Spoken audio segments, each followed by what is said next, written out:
Core escorted Whitaker outside as Wilson found a seat in the foyer. Herndon and Shepard took chairs on either side. Herndon leaned in just a few feet from Wilson's face, his elbows resting on his knees.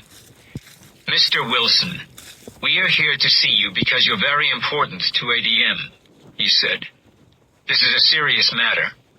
It involves an international investigation regarding price fixing. There are many companies involved, including ADM." Herndon watched Wilson carefully. The man didn't flinch. His eyes held steady, but the color was draining from his face.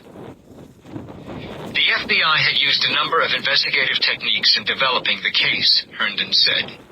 He paused for an instant and then dropped the bomb. "We have tapes in this case," he said. "We have tapes of competitors getting together to fix prices." Tapes? Jesus. For several minutes, Wilson listened, reeling, as Herndon spoke. The agent said that the FBI knew ADM and its competitors had conspired to rig worldwide prices of its products and had formed bogus industry associations as a cover for their illegal meetings. "Excuse me, sir. Cover?" Wilson interrupted. "What do you mean by cover?" Herndon and Shepard suppressed smiles. They knew Wilson understood exactly what they meant. The time had come to make that clear. "We've heard you say over and over that the associations are the perfect cover," Herndon said. "We've heard you say it on tape. We've seen you agree to fix prices. We've seen you tell others to do it." Herndon paused, staring into Wilson's eyes. Seconds passed, seeming like minutes. The moment grew unnatural. Wilson said nothing. Finally, Herndon broke the tension. "There are going to be indictments. People will be going to jail. Right now, you have the opportunity to make a decision, and we would like you to make the right decision." This was Wilson's chance to admit his mistakes, Herndon said. A chance to someday be able to look his grandchildren in the eye and say that he had done the right thing by confessing and helping the government.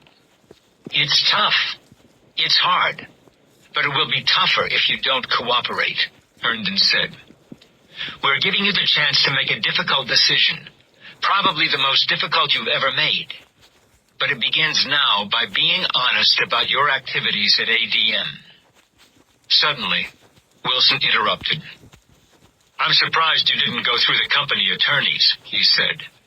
"I know the antitrust laws, and I haven't done anything wrong. And don't think I don't recognize the pressure tactics you're using."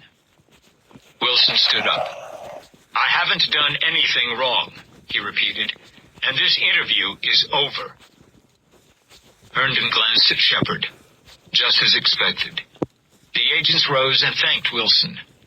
Herndon handed him a subpoena, pointing out the name of the government attorney who would be available to answer any questions. The two agents headed out the door. Almost immediately, they saw Core and Whitaker heading back from the agent's car. It appeared that interviewing Whitaker had been as fruitless as confronting Wilson. Herndon stared at Whitaker as they passed on the sidewalk. "Goodbye, Mr. Whitaker," he said. "Thank you for your time." "Sure," Whitaker replied hastily. "I just don't think I know anything that can help you guys." Herndon and Shepard walked to their car and climbed inside. The show was over. It was 6:17 p.m., right on schedule. "Mark, stay calm," Wilson said. "Stay calm." It was about 30 minutes later. Wilson and Whitaker were hustling across the club parking lot, having finally ended their dinner with Stephen Yu. They had attempted to hide their anxiety with little success. Every few minutes, Wilson had headed to the phone in a frustrating effort to track down ADM's general counsel, Richard Rising. Between calls, he had sat at the table in near silence, slamming down scotches. When he finally found Rising, the lawyer sounded panicked. FBI agents were fanning out across Decatur, interviewing executives and seizing documents. Rising said Wilson and Whitaker should immediately head out to the house of Mick Andreas, ADM's vice chairman. He would meet them there. Before scurrying out the door, Wilson and Whitaker had muttered apologies to you, promising that someone would pick him up. Now, as they climbed into Whitaker's company-issued town car, Wilson was doing his best to calm his colleague and himself. This isn't going to be pleasant, so...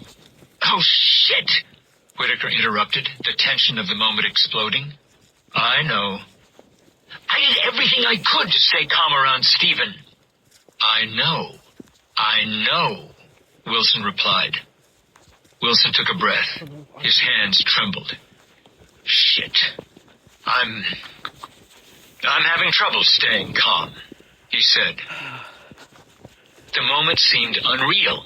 Here they were, two senior executives at a company of immense influence, known in the corridors of power from Washington to Moscow. This was a company that helped the FBI, for God's sake. Some of its executives were even sources for the Central Intelligence Agency. And now these agents were confronting them, telling them their own words, telling them that they were on tape. On tape? Where the hell did the tapes come from? Maybe, Whitaker suggested, the FBI had tapped some of their telephones. Well, that may be, Wilson replied. But what have they got? They got nothing. Well, Whitaker said softly, I get calls from time to time. Wilson nodded. I know that, Mark. As Whitaker drove, Wilson described his meeting with the agents and the